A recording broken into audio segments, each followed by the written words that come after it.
Hello friends, welcome to Phoenix Circle. आज हम लोग बात करेंगे रेस्पिरेशन इन ह्यूमन बींग्स का। इससे पहले के वीडियो में रेस्पिरेशन क्या है, what is respiration and types of respiration का वीडियो डाला जा चुका है। जो नहीं देखे वो जाकर देख सकते हैं। और एक रिक्वेस्ट है, जो चैनल में नए हैं चैनल को सब्सक्राइब कर लीजिए। और जो साइंस रिलेटेड कोई भी इंफॉर्मेटिव वीडियो चाहते हैं वो कमेंट में जरूर बताएं कि किस तरह का वीडियो आप चाहते हैं। तो रेस्पिरेशन, जैसे आपको बताया था कि रेस्पिरेशन क्या होता है। रेस्पिरेशन एक प्रोसेस है जिसमें रेस्पिरेशन में क्या होता है कि ऑक्सीजन के हेल्प से फूड मॉलिक्यूल्स को जो है ब्रेक डाउन किया जाता है और उससे एनर्जी रिलीज होता है। ये रिस्पिरेशन होता है। अब रिस्पिरेशन इन ह्यूमन बीइंग्स में सबसे पहले ये देखना है कि कौन कौन सा ऑर्गन्स इसमें इन्वॉल्व है।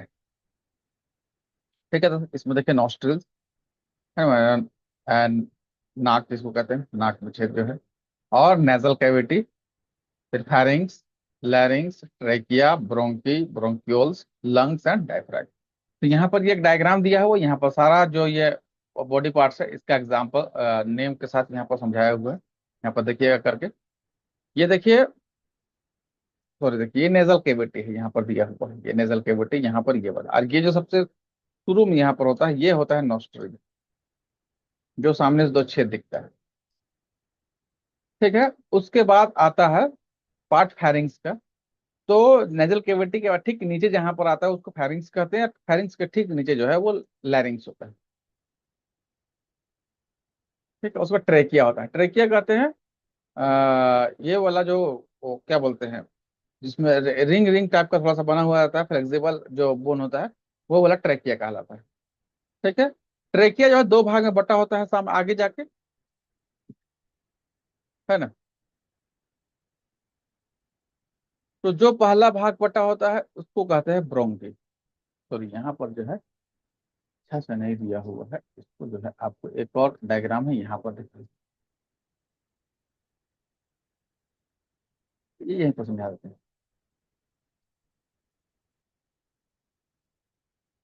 ये जो है यहाँ पर ये ब्रोंकी है।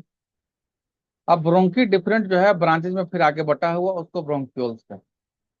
ठीक है, और ब्रोंक्यूल्स में जो है उसके एंड पार्ट में जो है छोटा छोटा थैली सैक्स लाइक स्ट्रक्चर होता है, उसको एल्वेयोली कहते हैं। क्या कहते हैं उसको? एल्वेयोली कहते हैं। तो यहाँ पर ये जो राइट ब्रोंकस है जिसमें बहुत सारा ब्रोंक्यूल्स है अवेलेबल। ठीक है, और आपको पता है कि मेन ऑर्गन जो है यहाँ पर लंग्स होता है। लंग्स है दो पार्ट। तो लंग्स का जो पार्ट है वो है ब्रोंकी, ब्रोंक्यूल्स और एल्वियोली। ये तीन चीज होता है लंग्स का। लंग्स है, इसमें तीन चीज है, ब्रोंकस, सॉरी ब्रोंकी और ब्रोंक्यूल्स, और एक होता है फिर एल्वियोली। तो ये तीन चीज है लंग्स के अंदर में। ठीक है, तो अल्वियोली जो है यही एक थैला है, ऐसा थैला टाइप का स्ट्रक्चर होता है जो जिसमें हम जब जैसे जैसे रिस्पायर करते हैं, मतलब जैसे इनहेल करते हैं एयर, तो ये थैली जो है पूरा फूल जाता है। इसी की वजह से जो हमारा लंग्स है वो फूलता है, और जैसे ही एक्सहेल करते हैं एयर को, वो जो है सिकुड़ जाता है। ठीक है, और इन दोनों लंग को जोड़े हुए रहता है डायफ्रैगम। यहाँ एक मस्कुलर पार्ट होता है जो इन दोनों जो है लंग्स को जो है क्या करता है, जोड़ा हुआ रहता है। उसको डायफ्रैगम कहते हैं। ठीक है, तो बेसिकली डायफ्रैगम का क्या काम है, कॉन्ट्रैक्शन और रिलैक्सेशन में इसका हेल्प होता है डायफ्रैगम। ठीक है, तो देखिए आगे का फंक्शन हम लोग देख लेते हैं थोड़ा सा, कैसे ये फंक्शन करता है। एयर जो है इंटर करता है नॉस्ट्रिल से। ठीक है, उसके बाद यहाँ हेयर एंड म्यूकस होता है, जो एयर के साथ कोई डस्ट पार्टिकल होता है उसको ये ट्रैप कर लेता है, ये पास नहीं होता, मतलब एयर को फिल्टर कर लेता है। उसके बाद ये फारेंक्स, लैरिंग्स और ट्रेकिया से पास होते हुए एयर कहाँ जाता है, ब्रोंकी में जाता है, फिर ब्रोंकी से पास होके ब्रोंक्यूल्स में जाता है, मतलब लंग्स में इंटर कर जाता है। ठीक है, यहाँ पर देखिए ट्रैकी में रिंग्स ऑफ कार्टिलेज होता है, मतलब रिंग्स लाइक स्ट्रक्चर होता है, जो उस ट्रेकिया को कोलैप्स होने से या कॉन्ट्रैक्ट होने से जो है क्या करता है, बचाता है। क्योंकि किसी भी चीज में जो पाइप, चूंकि पाइप की तरह स्ट्रक्चर है, इसका पाइप है, वहां पर एरिया वैक्यूम होगा वो तो सिकुड़ जाएगा। ठीक है, तो जब जैसे एयर लेते तो कुछ देर के वहां वैक्यूम हो जाता है। तो उससे बचाने के लिए इसमें क्या है, कार्टिलेज फ्लेक्सिबल है और रिंग बना हुआ, रिंग टाइप का स्ट्रक्चर है, तो ये नहीं होता है। उसके बाद ब्रोंकी, देखिए ब्रोंकी डिवाइड होता है स्मॉलर ट्यूब्स में, उसको हम लोग कहते हैं ब्रोंक्यूल्स। वही बताए थे कि ये जो है क्या है, आपका ट्रैकिया है। ट्रैकिया से एक जो है लाइन इंटर करता है इस तरह से, एक लंग ये है, एक लंग ये है, ये लेफ्ट है ये राइट है, ऐसे मान लीजिए, ठीक है। या इसको अगर ऐसे देख लिया तो ये राइट है ये लेफ्ट है ना। तो ये ब्रोंकी है, तो ब्रोंकी इंटर किया, तो ब्रोंकी जो है डिफरेंटेड ब्रांचेज में फिर यहाँ पर जो है क्या होता है, ये डिवाइड हो जाता है। तो इसको, इन ब्रांचेज को क्या कहते हैं, इन ब्रांचेज को कहते हैं ब्रोंक्यूल्स, है ना। जिसमें विच ends in tiny year sex called alveoli. ये ब्रोंक्यूल्स जो है वो एंड करता है लास्ट में जाके छोटा छोटा थैली में इस तरह से, ठीक है। इस थैलियों को क्या कहा जाता है, अल्वियोली कहा जाता है। The alveoli is supplied with blood vessels through which exchanges of gases takes place। अब इस alveoli में बहुत सारा जो है ब्लड वेसल, एकदम बहुत पतला पतला ब्लड वेसल इसमें पूरा जो है क्या रहता है, सर्कुलेटेड है, ठीक है। और ये ब्लड वेसल क्या करेगा, यहीं पर जो है एक्सचेंज ऑफ गैस होगा।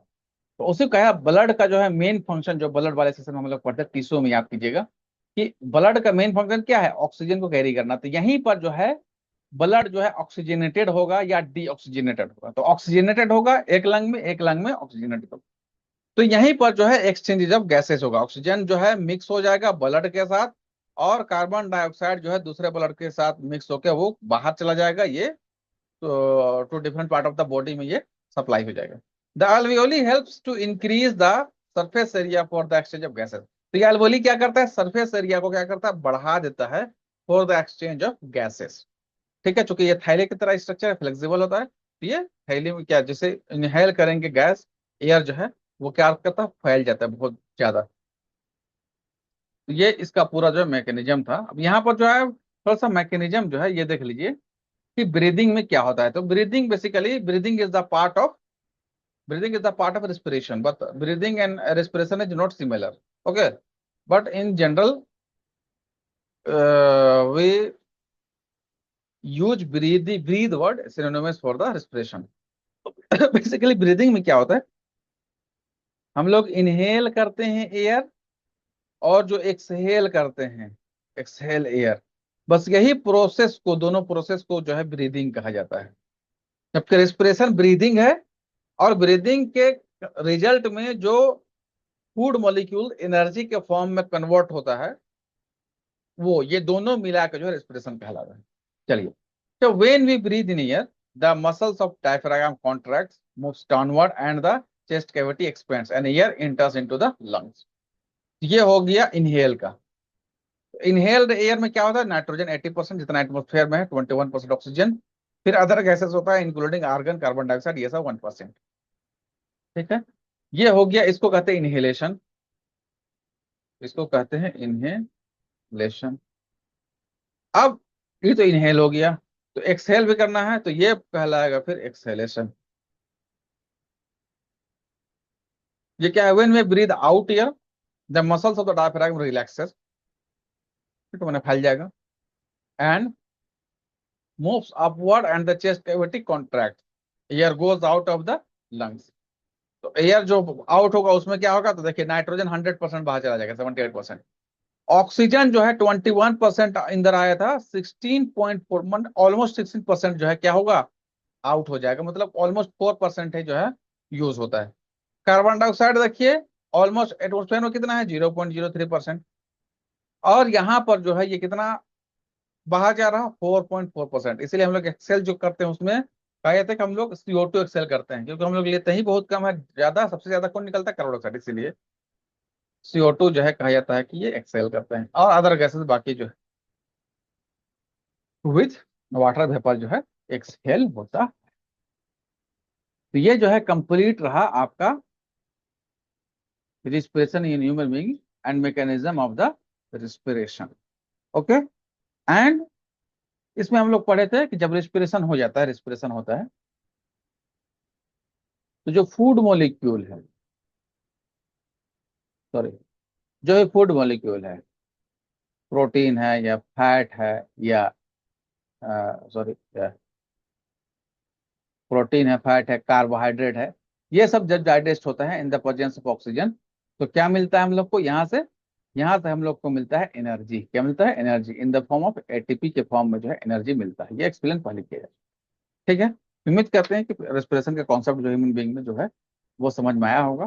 ठीक है, और यहाँ पर मेन ऑर्गन जो है ह्यूमन बीइंग का क्या है? वो लंग्स है। ठीक है, चलिए। तो उम्मीद है कि कॉन्सेप्ट समझ में आया होगा। इसमें किसी तरह कोई कंफ्यूजन है तो आप कमेंट बता सकते हैं। मेरा वीडियो अच्छा लगे तो लाइक और शेयर जरूर कीजिए, और चैनल में नए हैं तो चैनल को सब्सक्राइब कीजिए। Thank you.